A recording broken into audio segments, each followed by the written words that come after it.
काय त्या मुळ्यांचं नाव असं असतं असं बघू. त्याला काय बोलतात? खालिंदा. कलिंदा. ते कसं ओळखायचं?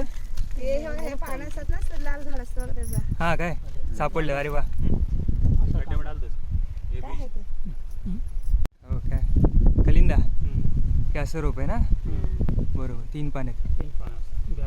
दुसरी पण पानं असतात 3 त्याला ते शेंगा होतात ना शेंगा. हा. लाल असतो वेल ओके. आणि असा कांदा असतो त्याला बघा आहे ना. नुसतंच खायचं ते. खायचं ते साल काढायचा ना खायचं. अरे वा गाजरासारखं लागतं. गाजरासारखं लागतं. ठीक आहे. माती असते धुवून खायचं ते. बघा तुम्ही आम्ही खातो ना ते उकडून पण खातात आणि तसं पण का ते साल का जर हातात कोणी ते साल त्याची निघते. काढता का हां काढतो. कुठून आलं तुम्ही कुठून आलं? मी ठाण्याहून आलो. ठाण्यावर ओल्या शेंगा असतात ना त्यासारखं लागते. लागतं ना बरोबर. शेंगा पण असतात विकायला गोड पण लागतं. मध्ये. चवलीच्या शेंगा कशा असतात? हां थँक्यू. हां ठीक आहे. तुमचं काय नाव? पांडुरंग पवार. अरे वा थँक्यू ताई. थँक्यू. हां